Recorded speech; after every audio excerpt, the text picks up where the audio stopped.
Halo, Assalamualaikum warahmatullahi wabarakatuh. Perkenalkan, nama saya Miranti Yantisari. Saya mahasiswi UIN Sudan Gunung Jati Bandung, Prodi Pendidikan Bahasa Arab. Kali ini saya akan sedikit menjelaskan mengenai kurikulum berbasis kompetensi. Selamat menyaksikan.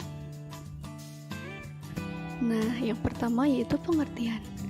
Kata kompetensi berasal dari bahasa Inggris, yaitu competency, yang berarti kecakapan atau kemampuan. Nah, jadi kurikulum berbasis kompetensi yaitu seperangkat rencana dan pengaturan tentang kompetensi dan hasil belajar yang harus dicapai oleh siswa, penilaian kegiatan belajar mengajar, dan memperdayakan sumber daya pendidikan dalam mengembangkan kurikulum sekolah. Kemudian, latar belakang munculnya kurikulum berbasis kompetensi. Nah, kurikulum berbasis kompetensi atau KBK ini dapat dikatakan sebagai salah satu bentuk inovasi kurikulum. Kemunculan KBK seiring dengan munculnya semangat reformasi pendidikan juga dalam rangka melaksanakan otonomi daerah, mengantisipasi perubahan-perubahan global pada era persaingan bebas, serta tuntutan kemajuan ilmu pengetahuan dan teknologi, khususnya teknologi informasi. Maka sistem pendidikan perlu diarahkan pada pendidikan yang demokratis, yang mampu melayani setiap perbedaan dan kebutuhan individu, serta mampu membekali siswa dengan sejumlah kemampuan yang diperlukan sesuai dengan kebutuhan. Nah, kemudian pendidikan nasional yang dipandang sudah tidak efektif dan tidak mampu lagi mempersiapkan anak didik untuk dapat bersaing dengan bangsa lain di dunia.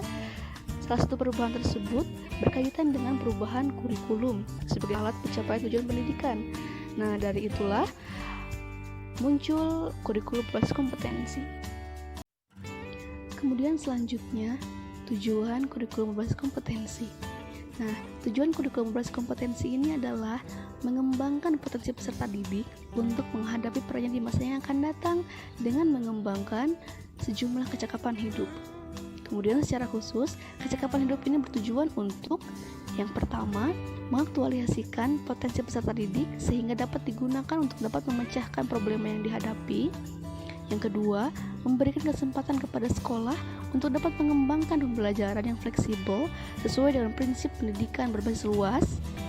Dan yang ketiga, mengoptimalkan pemanfaatan sumber daya lingkungan sekolah dan memberikan peluang pemanfaatan sumber daya yang ada di masyarakat sesuai dengan manajemen berbasis sekolah. Nah, kemudian karakteristik kurikulum berbasis kompetensi.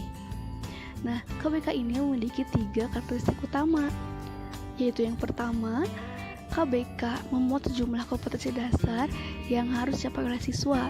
Artinya, melalui KBK diharapkan siswa memiliki kemampuan standar minimal yang harus dikuasai. Kemudian yang kedua, implementasi pembelajaran dalam KBK menekankan kepada proses pengalaman dengan memperhatikan keberagaman setiap individu. Dan yang terakhir, evaluasi dalam KBK menekankan pada evaluasi hasil dan proses belajar. Kemudian kita lanjutkan dengan pengembangan kurikulum berbasis kompetensi. Nah, pengembangan KBK sebagai pedoman dan alat pendidikan bagi guru didasarkan pada 3 asas pokok utama, yaitu yang pertama, asas filosofis yang berkenaan dengan sistem nilai yang berlaku di masyarakat. Nah, kurikulum pada hakikatnya berfungsi sebagai alat pendidikan untuk mempersiapkan anggota masyarakat yang dapat mempertahankan dan mengembangkan sistem nilai masyarakatnya sendiri. Itu sebabnya dalam pengembangan KBK, filsafat sebagai sistem nilai menjadi sumber utama dalam merumuskan tujuan dan arah pendidikan. Kemudian yang kedua, asas psikologis yang berhubungan dengan aspek kejiwaan dan perkembangan peserta didik. Nah, mengapa KBK harus didasarkan pada asas psikologis? Salah satu alasannya yaitu karena secara psikologis, anak didik memiliki perbedaan, baik perbedaan minat, bakat, maupun potensi yang dimilikinya. Dan yang ketiga, pengembangan KBK juga didasarkan pada asas sosiologis dan teknologis. Hal ini didasarkan pada asumsi bahwa sekolah berfungsi untuk mempersiapkan anak didik agar mereka dapat berperan aktif di masyarakat. Kemudian, kita lanjutkan dengan tingkat pengembangan kurikulum berbasis kompetensi. Yang pertama yaitu pengembangan kurikulum tingkat nasional. Pada tingkat ini, pengembangan kurikulum dibahas dalam lingkup nasional, meliputi jadwal pendidikan sekolah dan luar sekolah, baik secara vertikal maupun horizontal, dalam rangka merealisasikan tujuan pendidikan nasional. Dan yang kedua, pengembangan kurikulum tingkat lembaga. Pada tingkat ini dibahas pengembangan kurikulum untuk setiap jenis lembaga pendidikan pada berbagai satuan dan jenjang pendidikan. Kemudian yang ketiga, pengembangan kurikulum tingkat bidang studi atau penyusunan silabus. Pada tingkat ini dilakukan pengembangan silabus untuk setiap bidang studi pada berbagai jenis lembaga pendidikan. Dan yang terakhir, pengembangan kurikulum tingkat satuan bahasa atau modul. Dalam KBK, program pembelajaran yang dikembangkan adalah modul, sehingga kegiatan pengembangan kurikulum pada tingkat ini adalah menyusun dan mengembangkan paket-paket modul. Selanjutnya, penjelasan yang terakhir yaitu prinsip-prinsip pengembangan dan implementasi kurikulum berbasis kompetensi.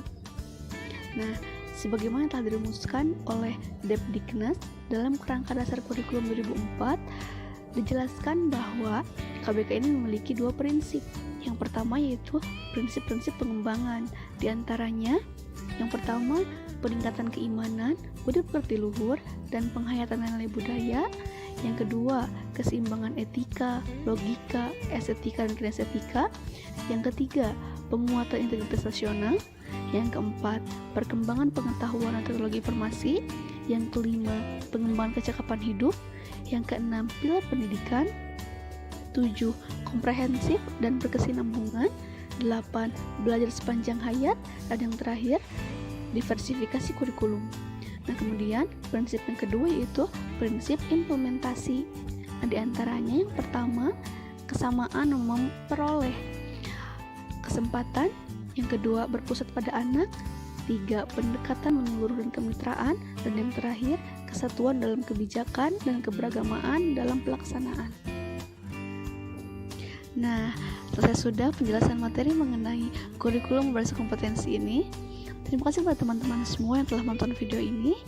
Wassalamualaikum warahmatullahi wabarakatuh. Bye.